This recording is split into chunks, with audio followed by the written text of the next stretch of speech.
Igitondo cyiza rero kuri utwuma amasaha igitondo cyiza kuri utwuma amasaha y'umugoroba bakunzi ba ukuri official. Turagarutse rero tugarutse mu cyitwa amakuru, tugarutse mu cyitwa imiripuko, ariko mwabantu b'Imana mwe, muri no miripuko ndaza kuza mbabwira ibisa nka update, turanaliza gato ariko update ziraza kuba ari nyinshi.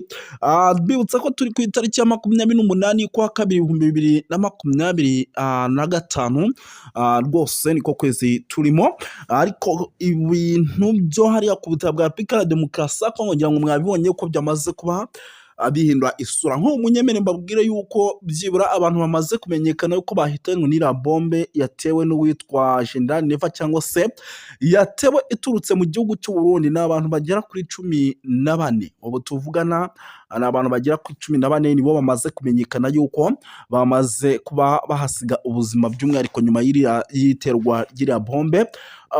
Nanone muri iki gitondo habyutse hamenyekana amakuru yuko ubu tuvugana, nyuma yuko iriya bombe bimenyekanye yuko yatewe n'ingabo z'abarundi, byibura abasirikare benshi aba M23 batangiye gupanura mu bice bigiye bitandukanye kugira ngo n'ubundi bikorwa by'ubugizi bwa nabi bitaza kugomeza kubaho. Ubwo rwose ngo barimo barapanura mu bice bigiye bitandukanye, gahunda ni ukuza gukora ibishoboka byose kugira ngo ibikorwa by'ubugizi bwa nabi bidashobora kuza gukomeza kubaho. Ariko bikanavugwa yuko ibintu iki gihugu cy'u Burundi cyakozwe ari ibintu kigomba kuryoswa by the way. Ni ukuvuga ngo rero amakuru turimo turakira butuvugana nuko situation ari hatari, icyitwa ivumbi rikomeje gutumuka ku butaka bwa Repubulika ya Demokarasi ya Kongo. Ku kijyanye n'umutekano rero wongeye gukazwa, umujyi wa Uvira navuga ko ari umujyi wamaze kuba rwose utangira kongera gusatirwa na M23, kuko ikigaragara cyo ni ukugira bagakuramo iki gice kiriho umupaka uhuza igihugu cya Repubulika ya Demokarasi ya Kongo ndetse n'igihugu cy'u Burundi. Kuko ibi bintu mu gihe bitari bukomeze gutya bakagumya bakarebera iki gice, uyu mupaka uhuza Repubulika ya Demokarasi ya Kongo mukayoborwa n'abazayinu ndetse n'abarundi, n'ubundi ibi ni ibikorwa by'ubugizi bwa nabi bishobora kuza gukomeza kubaho hano ku butaka bwa Repubulika ya Demokarasi ya Kongo.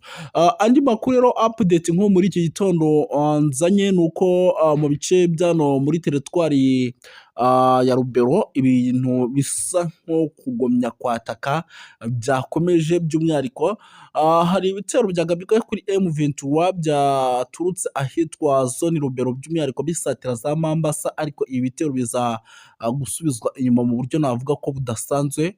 Ayo ni amakuru nayo rwose arimo angeraho aka kanya. Andi makuru ndimo ndakira ni amakuru nanone arimo aturuka by'umwihariko hano muri Goma.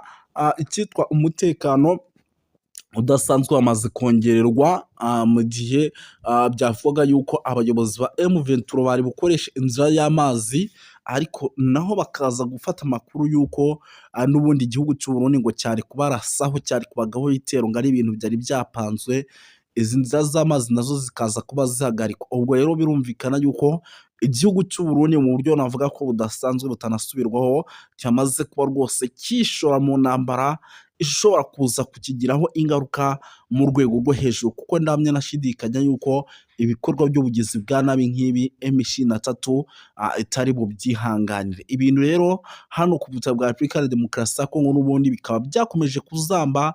Birumvikana yuko iyi sa nk'imirwano ikomeje kugenda igaragaza neza ko iri busubire irasubira irudubi, kuko ibi ni ibintu navuga yuko M23 itari bwihanganiye, ishobora kuza nayo kuza gucana umuriro ku cyitwa FARDC ndetse n'abafatanyabikorwa bayo.